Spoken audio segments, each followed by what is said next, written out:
pada awal tahun 1990-an di sebuah kampung pesisir yang masih sunyi dari suara mesin dan sinyal telepon. Hiduplah seorang nelayan muda bernama Sony. Usianya baru 22 tahun saat pertama kali memutuskan ikut kapal nelayan besar yang berlayar berbulan-bulan, bahkan setahun penuh, menjelajahi laut lepas. Sony bukan nelayan biasa. Ia pendiam, pekerja keras, dan selalu membawa satu benda penting kemanapun ia pergi: buku tulis kecil dan pulpen. Benda itulah yang menjadi penghubungnya dengan satu nama yang selalu ia simpan di dada: Ratna.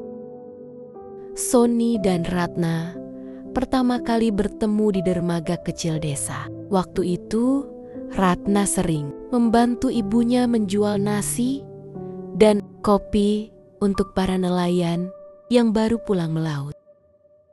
Sony, yang baru pertama kali ikut ayahnya ke laut, terpaku melihat Ratna menyodorkan segelas kopi sambil tersenyum malu. "Mas, kopinya?" ucap Ratna pelan. Sejak hari itu, Sony selalu mencari alasan untuk singgah lebih lama di warung kecil itu. Mereka berbincang tentang hal-hal sederhana: cuaca, ikan, mimpi punya rumah kecil dekat pantai. Tak ada pacaran seperti di kota, hanya tatapan, surat kecil, dan janji sederhana. Ketika Sony akhirnya mendapat tawaran ikut kapal besar, kapal yang hanya pulang setahun sekali, Ratna hanya menunduk. "Kalau Mas pergi, jangan lupa pulang," katanya lirih. Sony mengangguk. "Aku akan pulang, dan aku bakal nulis surat buatmu setiap aku melaut." Kapal besar itu berangkat subuh. Mesin tua menggeram, laut perlahan menelan garis pantai. Hari-hari Sony di kapal diisi dengan kerja berat tanpa henti: menarik jaring, membersihkan dek, memperbaiki tali, dan berjaga di malam hari. Tidur hanya beralaskan tikar tipis. Tangan kapalan, kulit menghitam, terbakar matahari. Kadang ombak besar datang tanpa ampun. Kapal bergoyang keras, dan doa-doa lirih terdengar dari bibir para awak. Di sela kelelahan itu, Sony selalu menyempatkan diri menulis. Di sudut kapal, di bawah lampu minyak kecil, ia menulis surat untuk Ratna. "Ratna, hari ini laut sedang marah, tapi aku baik-baik saja. Jangan khawatir. Setiap ombak kuanggap jarak yang sedang kita lalui. Aku kuat karena ingat kamu." Surat-surat itu ia simpan rapi dalam plastik agar tidak basah. Ia tahu surat itu baru bisa sampai saat kapal bersandar di pelabuhan besar, lalu dikirim lewat pos ke desanya. Sementara itu, Ratna menjalani hari-harinya di kampung. Pagi membantu ibunya, siang menjemur ikan, sore menyapu halaman. Setiap hari hampir sama, kecuali satu hal yang selalu ia tunggu: tukang pos. Setiap kali surat datang, Ratna membacanya berulang-ulang. Ia menyimpannya di kotak kayu kecil di bawah tempat tidur. Kadang ia membacanya sambil menangis, kadang sambil tersenyum sendiri. Tetangga sering bertanya, "Ratna, Sony belum pulang juga? Sudah lama loh." Ratna hanya menjawab pelan, "Dia pasti pulang." Kesetiaannya diuji. Ada yang mencoba mendekat, ada yang bilang menunggu nelayan itu sia-sia. Tapi Ratna memilih percaya pada tulisan tangan yang ia kenal. Suatu malam di tengah laut, saat angin tenang dan bintang bertaburan, Sony menulis surat yang berbeda.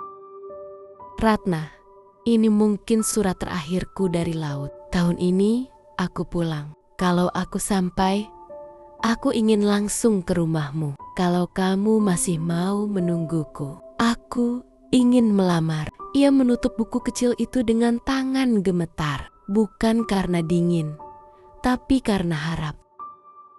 Setahun kemudian, kapal itu akhirnya kembali. Tubuh Sony lebih kurus, wajahnya lebih keras oleh hidup, tapi matanya masih sama. Saat ia menginjakkan kaki di dermaga desa, orang pertama yang ia cari adalah Ratna. Dan di antara kerumunan, Ratna berdiri, memegang kotak kayu kecil, berisi surat-suratnya. Tak banyak kata, hanya air mata dan senyum. Kesetiaan mereka tidak dibangun dari telepon atau pesan singkat, melainkan dari tinta, kertas, dan keyakinan bahwa cinta bisa bertahan sejauh apapun laut memisahkan. Senja itu, dermaga ramai oleh keluarga nelayan yang menunggu kepulangan kapal besar. Ratna berdiri paling depan, jemarinya gemetar, menggenggam surat terakhir yang dikirim Sony hampir setahun lalu. Surat yang ia hafal di luar kepala, tentang janji pulang, tentang mimpi kecil membangun rumah dekat pantai. Saat Sony melangkah turun dari kapal, wajahnya lebih kurus, kulitnya lebih gelap, terbakar matahari. Matanya menyapu dermaga, lalu berhenti tepat pada Ratna. Mereka saling menatap tanpa kata. Tangis Ratna pecah lebih dulu. Sony melangkah cepat, menghampirinya, karena ombak yang selama ini memisahkan mereka. Namun di balik pelukan itu, Sony menyimpan kegelisahan. Beberapa hari setelah kepulangan, Sony mulai sering termenung. Ratna menyadari perubahan itu hingga suatu malam, di bawah lampu minyak yang temaram, Sony akhirnya membuka suara. Nah, selama di kapal, aku bukan cuma melaut. Ratna menatapnya, menunggu. Sony menghela napas panjang. Aku sempat sakit keras. Dokter kapal bilang, aku mungkin gak akan kuat lama di laut. Tapi aku sembunyiin, karena aku cuma mau satu hal, pulang dan lihat kamu. Ratna terdiam, tangannya menggenggam lengan Sony. Aku berhenti jadi nelayan kapal besar. Nah, aku gak bisa ke laut jauh lagi. Tangis Ratna jatuh, bukan karena kecewa, tapi karena ia tahu betapa laut adalah hidup Sony. Beberapa minggu kemudian, Ratna menemukan sesuatu di rumah kepala desa. Sekotak surat lama yang tak pernah dibagikan. Di antara tumpukan itu, ada puluhan surat Sony. Lebih banyak dari yang pernah ia terima. Tanggalnya berurutan, isinya tentang rindu, tentang sakitnya, tentang ketakutan tak bisa pulang. Ratna gemetar. Ternyata selama ini, tak semua surat Sony sampai ke tangannya. Beberapa hilang, beberapa sengaja ditahan karena dianggap tak penting. Ratna menangis sejadi-jadinya, bukan karena jarak, tapi karena waktu dan kesalahpahaman yang hampir merenggut segalanya. Ratna membawa kotak surat itu ke Sony. Mereka membacanya bersama, satu persatu, hingga pagi. Aku kira kamu lupa aku, bisik Ratna. Sony menggeleng pelan. Aku menulis supaya aku tetap hidup. Mereka tak punya banyak uang. Sony tak lagi ke laut lepas, tapi ia mulai bekerja di darat, memperbaiki jaring, membantu nelayan lain, dan mengajari anak-anak desa membaca. Beberapa bulan kemudian, di tepi pantai yang sama, mereka menikah sederhana, tanpa kapal besar, tanpa laut jauh.